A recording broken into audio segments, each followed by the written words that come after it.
Hello everyone, you are most welcome to my new lecture. इस lecture के अंदर हम पढ़ेंगे प्रिज्म के बारे में।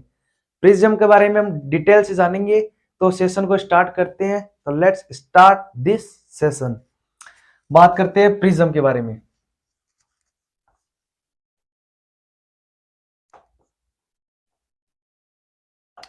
सबसे पहले बात करते हैं प्रिज्म होता क्या है। प्रिज्म होता है किसी कोण पर झुकी दो अपवर्तक पृष्ठों से घिरा पारदर्शी माध्यम। इसका क्या अर्थ है? किसी कोण पर झुकी हुई दो अपवर्तक पृष्ठों का पारदर्शी माध्यम। जैसे मान लो कोई दो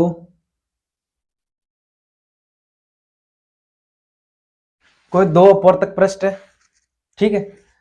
इन पे झुकी हुई, ये मान लो कोई कोण ए है, ठीक है। इसे हम प्रिज्म कोण भी बोल सकते हैं। इस कोण पे दो रेखाओं के बीच, दो अपवर्तक पृष्ठों के बीच जो कोण ए है, यह है प्रिज्म कोण, ठीक है। ये दोनों पारदर्शी माध्यम है, ठीक है। जैसे ये प्रिज्म ग्लास का बना हुआ है, ठीक है। दो अपवर्तक पृष्ठों से घिरा पारदर्शी माध्यम, इसे हम बोलते हैं प्रिज्म। अब इसके अंदर पहले बात करते हैं हम प्रिज्म के अपवर्तन के बारे में। प्रिज्म के अंदर किसी रेखा के अपवर्तन के बारे में। जैसे मान लो यह है कोई सघन माध्यम जो ग्लास है प्रिज्म के रूप में, और इधर क्या है? एयर, वायु बोले तो निर्वात। और इधर क्या है? इधर भी वायु। Is that clear? अब क्या करते हैं, कोई रेखा है,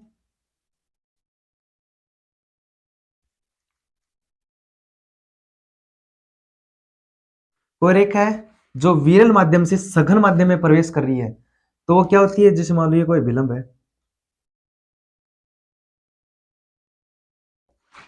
ये क्या कोई नॉर्मल है, जिसे बोलते हैं विलंब, ठीक है। हिंदी में लिख देते हैं विलंब, ठीक है। कोई किरण आपतित हो रही है इस प्रिज्म के अंदर, तो ये विरल माध्यम से सघन माध्यम में प्रवेश हो रही है, तो ये अभिलंब की ओर झुक जाती है, ठीक है। यहां पे क्या हुआ? ये अभिलंब की ओर झुक गई, इसे हम बोल देते हैं R1। और ये कौन कौन सा है? I। कौन सा? आपतन कोण। और R क्या है?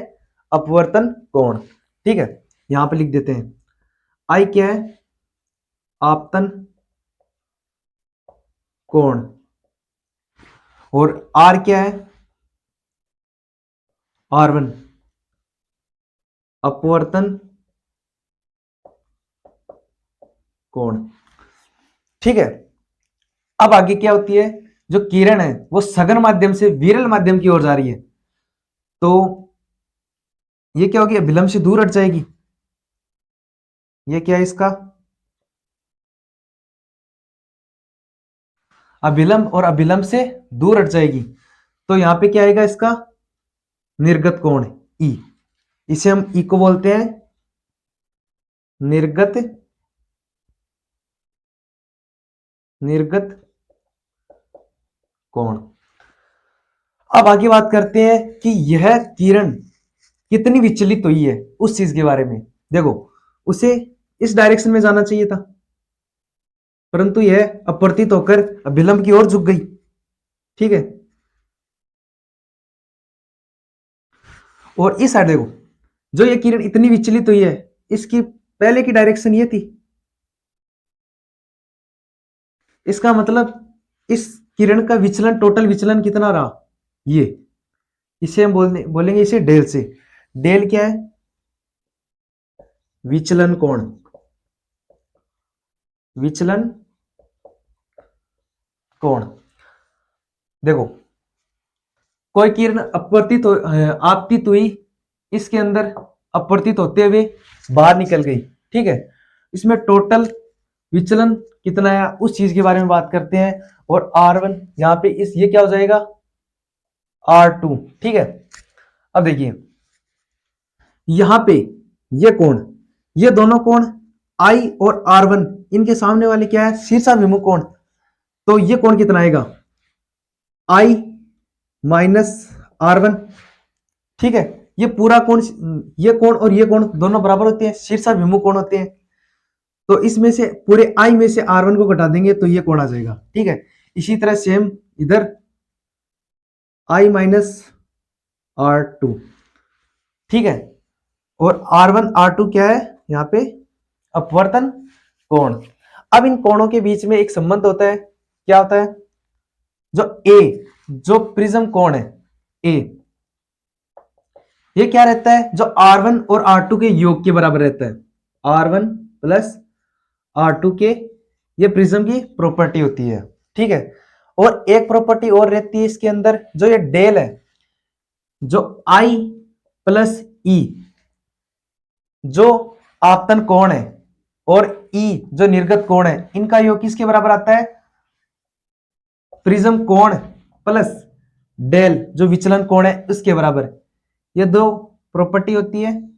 इसके अंदर हम डेल का मान निकाल सकते हैं। डेल का मान कितना आएगा यहाँ पे I plus E minus A, ये है इसका विचलन का वैल्यू, ठीक है। अब आगे बात करते हैं विचलन के ग्राफ के बारे में। उस चीज के बारे में हम डिस्कस करते हैं कि उसका ग्राफ किस प्रकार बनता है।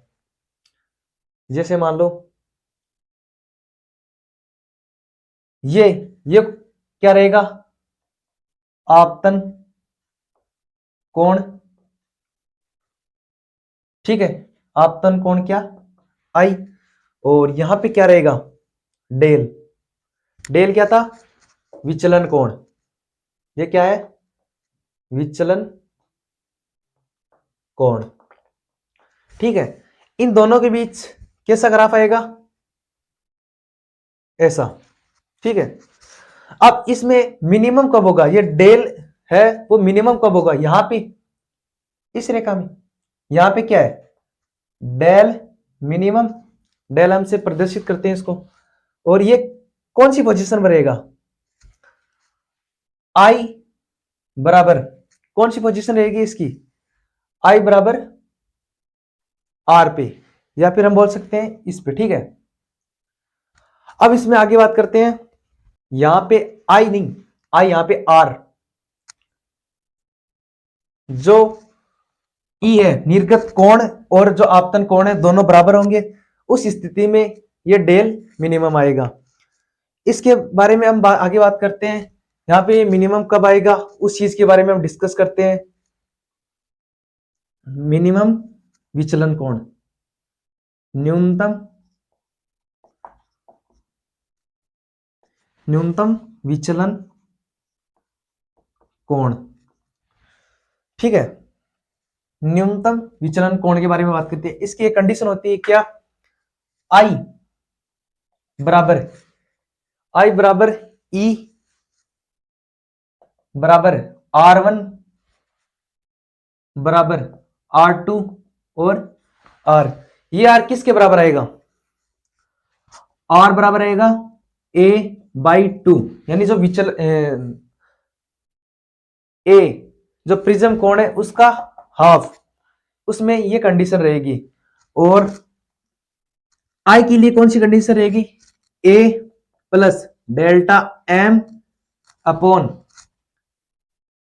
2, ये रहेगी इसके लिए। आगे हम यहां से स्नेल के नियम से इसकी आगे की लिए फॉर्मूला निकालते हैं, उस चीज के बारे में हम डिस्कस करते हैं। इसको और ऑफ कर देते हैं।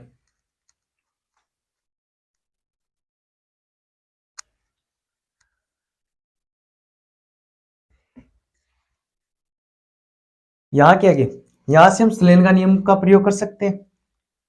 यहां से स्नेल के नियम से,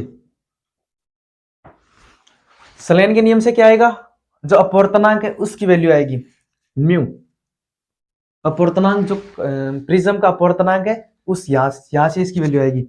अब देखो स्लेन का नियम क्या होता है, sine I upon sine R, ये किसके बराबर आता है, कोई स्थिरांक या फिर अपवर्तन के बराबर। ठीक है, यहां से जो आई है उसकी वैल्यू रखते हैं और आर की वैल्यू रखते हैं। म्यू बराबर साइन आई की वैल्यू क्या है, A plus delta M upon 2 upon, और साइन आर, आर की वैल्यू क्या है, A by two, sine A by to.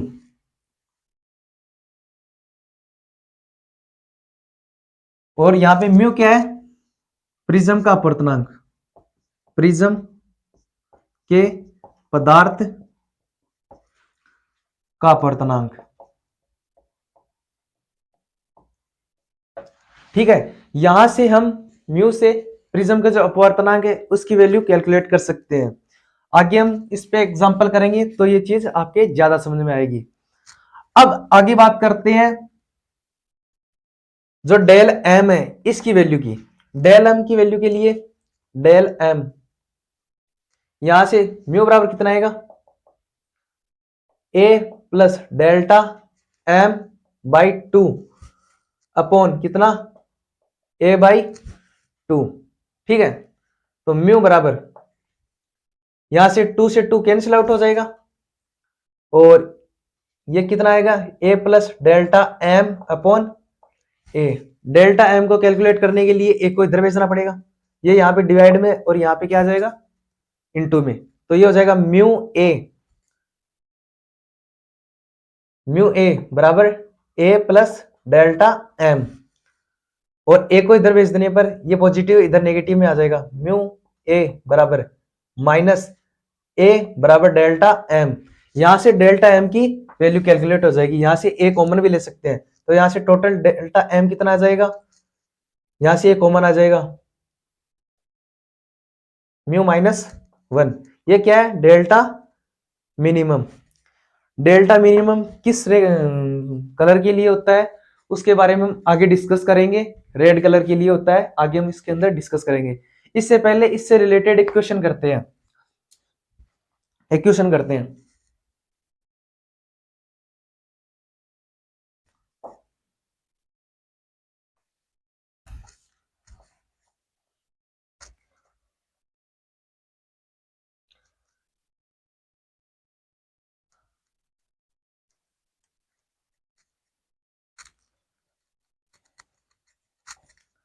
अब इक्वेशन करते हैं।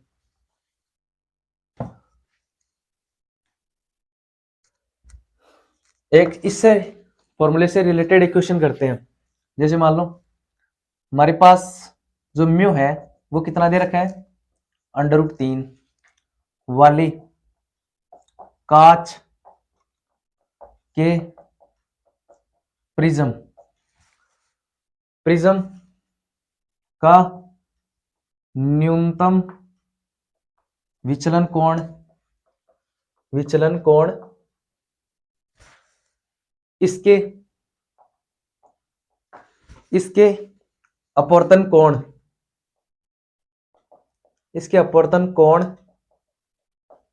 के बराबर हो, इसके इसके अपवर्तन कोण के बराबर हो, इसके अपवर्तन कोण के बराबर हो, अपवर्तन कोण के बराबर हो, बराबर हो तो प्रिज्म कोण ज्ञात करो। तो प्रिज्म कोण ज्ञात करो, ये एक इस फॉर्मूले से रिलेटेड इक्वेशन है, इसको करने का प्रयास करें, आगे हम इस बताते हैं। पहले खुद से करने की ट्राई करो, उसके बाद में सॉल्यूशन करते हैं।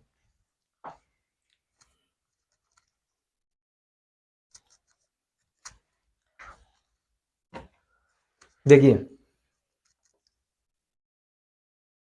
ये क्या बोल रहा है कि जो म्यू है अपवर्तनांक दे रखा है प्रिज्म का, उसका जो न्यूनतम विचलन कोण है वो किसके बराबर दे रखा है? अपवर्तन कोण के बराबर दे रखा है। ठीक है, अपवर्तन कोण के बराबर है, तो हम बोल सकते हैं ए किसके बराबर दे रखा है? म्यू के बराबर, या फिर हम बोल सकते हैं डेल के बराबर। ठीक है, जो विचलन कोण है अपवर्तन कोण के बराबर दे रखा है, यहां से हम बोल सकते हैं ए बराबर डेल। ठीक है, और अपने पास म्यू कितना दे रखा है? √3। तो प्रिज्म कोण ज्ञात करने के लिए हम अपवर्तनांक, प्रिज्म के अपवर्तनांक का फॉर्मूला जानते हैं, क्या होता है? म्यू बराबर, अभी डिस्कस किया था ना, साइन ए प्लस डेल एम अपॉन, या फिर डेल a/2 अपॉन, ये साइन आई की वैल्यू हो गई, और साइन आर की क्या रहेगी? Sign a/2।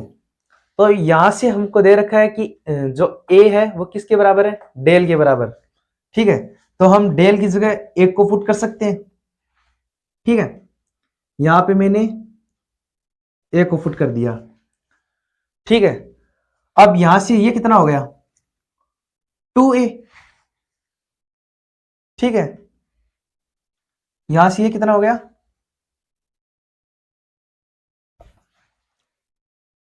साइन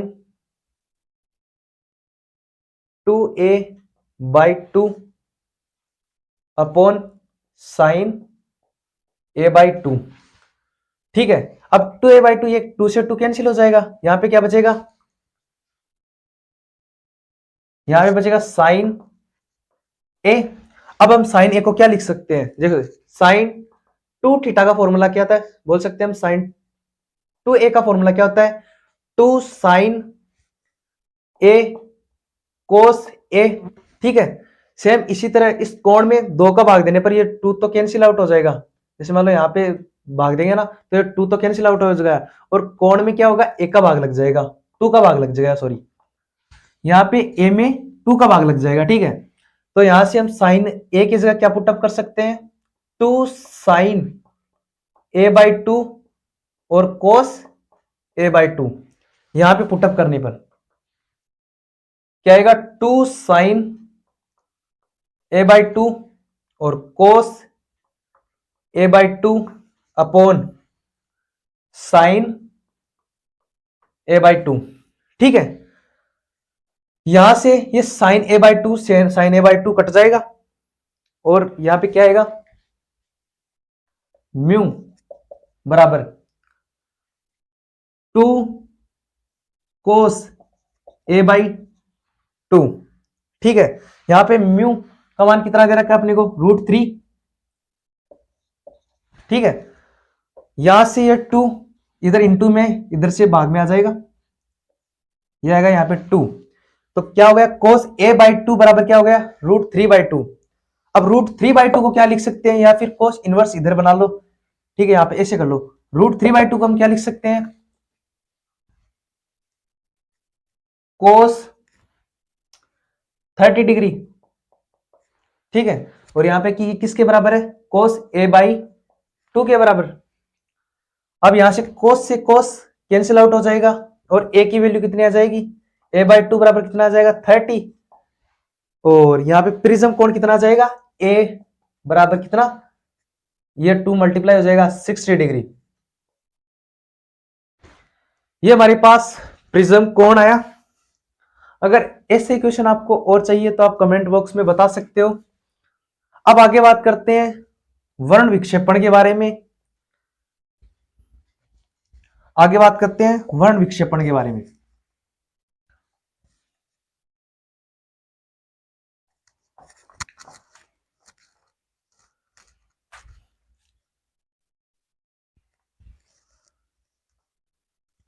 आगे बात करते हैं वर्ण विक्षेपण के बारे में। आगे हम बात करते हैं वर्ण विक्षेपण के बारे में। वर्ण विक्षेपण, वर्ण विक्षेपण क्या होता है? एक श्वेत प्रकाश की किरण का अपनी अवयवी 7 रंगों में विभक्त होना। जैसे मान लो श्वेत प्रकाश का अपने 7 अवयवी रंगों में विभक्त होना। जैसे मान लो ये कोई प्रिज्म है,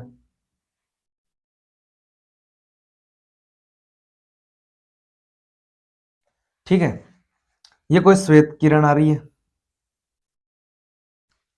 श्वेत प्रकाश आ रहा है, श्वेत प्रकाश, ठीक है, ये अपने 7 अवयवी रंगों में विभक्त होगा।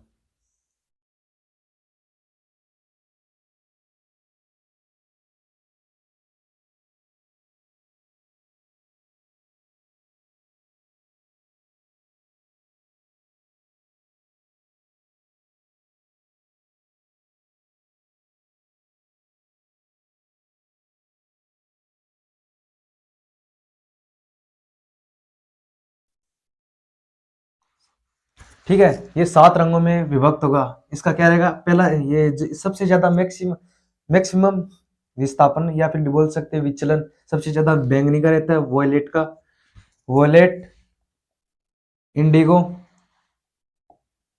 ब्लू, ग्रीन, येलो, ऑरेंज और रेड, इस प्रकार क्रम रहता है। ठीक है, इसके अंदर सबसे ज्यादा विचलन देखो, यहां से इसका विचलन होता है, यहां से सबसे ज्यादा विचलन किसका रहेगा, वॉयलेट का, बैंगनी का। ठीक है, हम बोल सकते हैं यहां पे सबसे ज्यादा जो विचलन है, विचलन की बात करते हैं, विचलन की बात करते हैं, सबसे ज्यादा विचलन डेल मैक्सिमम किसका रहेगा, वॉयलेट का, बोले तो बैंगनी का। ठीक है, और डेल मिनिमम सबसे कम विचलन किसका रहेगा, रेड का, बोले तो लाल का। और मध्य मीन, डेल मीन किसका रहेगा, येलो का, बोले तो पीला, पीले का। ठीक है, यहां से ये 7 रंगों के अंदर विभक्त हो जाएगा, VIBGYOR, violet, indigo, blue, green, yellow, orange और रेड। आगे हम बात करते हैं इसके तरंगदैर्ध्य का क्रम, उस चीज के बारे में हम डिस्कस करते हैं। जैसे मान लो ये होता है इसका कलर, जैसे मान लो VIBGYOR, ठीक है, VIBGYOR, वॉयलेट। अब जिस मान लो ये इधर से जाने पर लेमडा का मान में क्या होती है, वृद्धि, और जो अपवर्तनांक है म्यू, उसके मान में क्या आती है, कमी। तो हम बोल सकते हैं मैक्सिमम तरंगदैर्ध्य किसका रहता है, रेड का, बोलते हो lambda red, maximum lambda violet. ठीक है, तरंगदैर्ध्य सबसे ज्यादा किसकी रहती है, रेड की, और जो अपवर्तनांक है म्यू, रेड,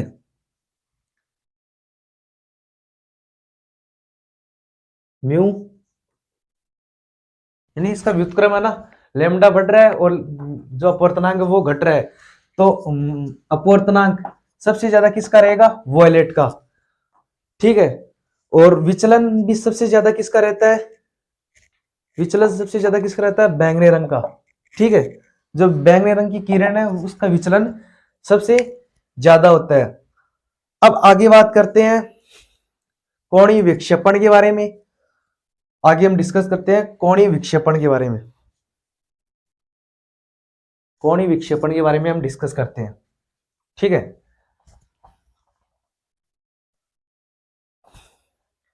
बात करते हैं कोणीय विक्षेपण क्या होता है।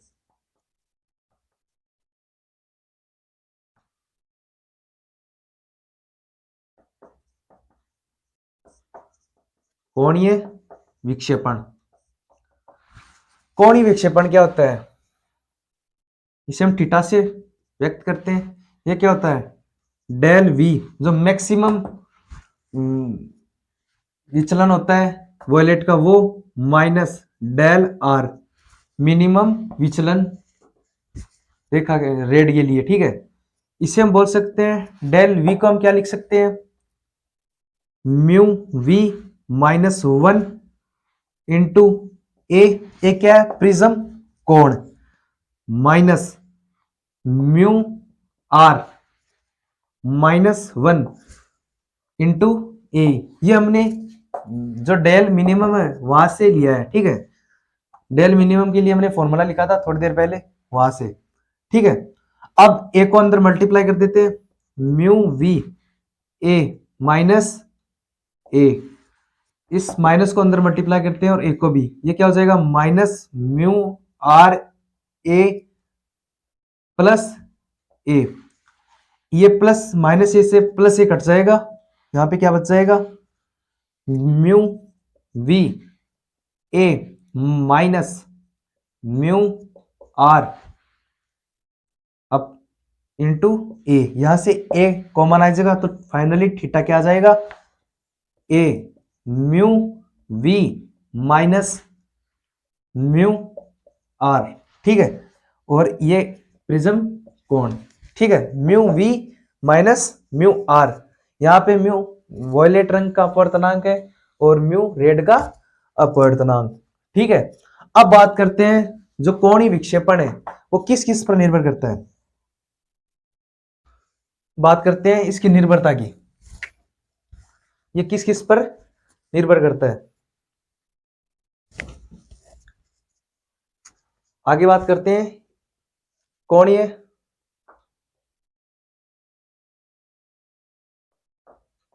कोणीय विक्षेपण की निर्भरता।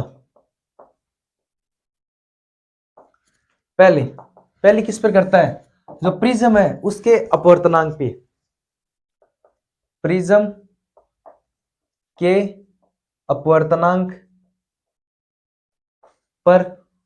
और दूसरा पॉइंट क्या है, जो प्रिज्म कोण है, कोण ए, इस पर भी निर्भर करता है, प्रिज्म कोण, इन दो पर कोणीय विक्षेपण निर्भर करता है। आगे बात करते हैं विक्षेपण समता के बारे में, ठीक है।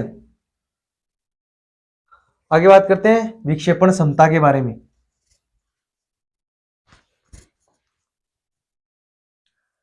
आगे बात करते हैं विक्षेपण समता के बारे में। विक्षेपण समता क्या होती है, विक्षेपण क्षमता, विक्षेपण क्षमता क्या होती है, ओमेगा बराबर थीटा अपॉन विचलन मिडल का, मिडल में सबसे किसका रहता है विचलन, वीएलओ का, ये अपने को याद रखना है, ठीक है। अब थीटा को क्या रख सकते हैं, थीटा क्या है, कोणीय विक्षेपण, कोणीय विक्षेपण क्या है, यहां से mu V minus mu R into A, और जो येलो है विचलन, येलो किरण का विचलन कितना रहेगा, यहां से म्यू वाई माइनस 1 इंटू ए, डेल एम की सहायता से हमने इसको लिखा, ठीक है। अब ए से तो क्या हो जाएगा, कैंसिल आउट, तो फाइनली जो विक्षेपण क्षमता कितनी आ जाएगी अपने पास, mu V minus mu R upon mu Y minus 1। अब बात करते हैं इसकी निर्भरता की, ये किस पर निर्भर करती है, ये केवल किस पर रहती है, जो प्रिज्म है उसके अपवर्तनांक पर, ठीक है। इसकी निर्भरता की बात करते हैं, किस पर, केवल और केवल किस पे, प्रिज्म के अपवर्तनांक पर, प्रिज्म के अपवर्तनांक पर, ठीक है। अगर इनसे रिलेटेड क्वेश्चन हम लेके आएंगे अगली क्लास में, आप बता सकते हैं, अगर आपको और क्वेश्चन की प्रैक्टिस चाहिए तो आप कमेंट बॉक्स में बता सकते हैं। तब तक के लिए जय हिंद, जय भारत।